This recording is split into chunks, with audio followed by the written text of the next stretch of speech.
Italy প্রবাসী বাংলাদেশিদের ঐক্যবদ্ধ হয়ে প্রবাসীদের কল্যাণে কাজ করার আহ্বান জানানোর মধ্য দিয়ে রোমে শুরু হয়েছে 4 দিনব্যাপী বৈশাখী মিলন মেলা। ইতালির বৃহত্তর 8 আঞ্চলিক সমিতি বাংলাদেশ সমিতিকে ঐক্যবদ্ধ করার লক্ষ্য নিয়ে এই মিলন মেলার আয়োজন করে। শুক্রবার সন্ধ্যায় ইতালিতে বাংলাদেশের রাষ্ট্রদূত মাসুদ বিন মোমেন মেলার আনুষ্ঠানিক উদ্বোধন করেন। রোমের ছান্তোসাল্লে পার্কের বিশাল চত্বরে আয়োজিত মিলন মেলার 3 সমন্বয়কারী শাহ মোহাম্মদ তাইফুর রহমান ছোটন, নুরুজ্জামান লাকি, আব্দুর রউফ ফকির, বৃহত্তর ঢাকা সমিতির সভাপতি প্রাণকৃষ্ণ শাহ, সাধারণ সম্পাদক আনিমুর রহমান সালাম, বৃহত্তর ফরিদপুর সমিতির সভাপতি মিনাজ ব্যাপারী, সাধারণ সম্পাদক হুমায়ুন কবির, বৃহত্তর বরিশাল বিভাগ সমিতির সভাপতি নজরুল ইসলাম মাঝি, বৃহত্তর কুমিল্লা সমিতির সভাপতি দিদারুল আবেদিন, বৃহত্তর নোয়াখালী সমিতির সভাপতি আব্দুর রাজ্জাক সহ বাংলাদেশ সমিতির সভাপতি জিএম কিবরিয়া উপস্থিত ছিলেন। মেলায় আগতরা নতুন বছরকে বরণ করে সকলকে শুভেচ্ছা জানিয়েছেন। আমি বরিশাল বিভাগীয় সমিতির পক্ষ থেকে সব বাংলাদেশি ভাইকে আমি আন্তরিক শুভেচ্ছা জানাচ্ছি।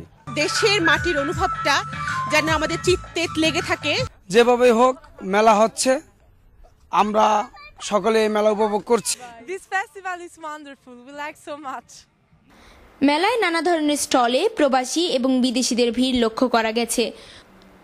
উদ্বোধনী দিনে লন্ডন থেকে আগত কণ্ঠশিল্পী সুজানা আনসারি ছাড়াও তাহিরুল ইসলামের পরিচালনায় স্থানীয় শিল্পীরা সঙ্গীত ও নৃত্য পরিবেশন করেন। এছাড়া ঢাকা থেকে আগত ক্লোজ আপ তারকা লিজা ও মহিন এই মেলায় সঙ্গীত পরিবেশন করবে। যে কোনো কারণেই হোক রোমে আবার মেলা হচ্ছে, এতে প্রবাসীরা বিনোদন ছাড়াও দেশীয় সংস্কৃতির ছোঁয়া পেয়েছে, এতেই তারা সন্তুষ্ট। সামাজিক ও রাজনৈতিক দ্বন্দ্ব, আঞ্চলিক কোন্দল আর নিজেদের আধিপত্য বিস্তারে এবারে রোমে 3টি বৈশাখী মেলা হয়েছে। এবারের মেলায় প্রবাসী বাঙালিদের ঐক্যবদ্ধ করার চেষ্টা চলছে, কিন্তু প্রবাসীরা বলছেন ভিন্ন কথা।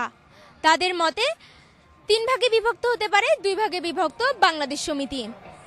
Jumana Mahmud, Bangla TV news, Rome, Italy.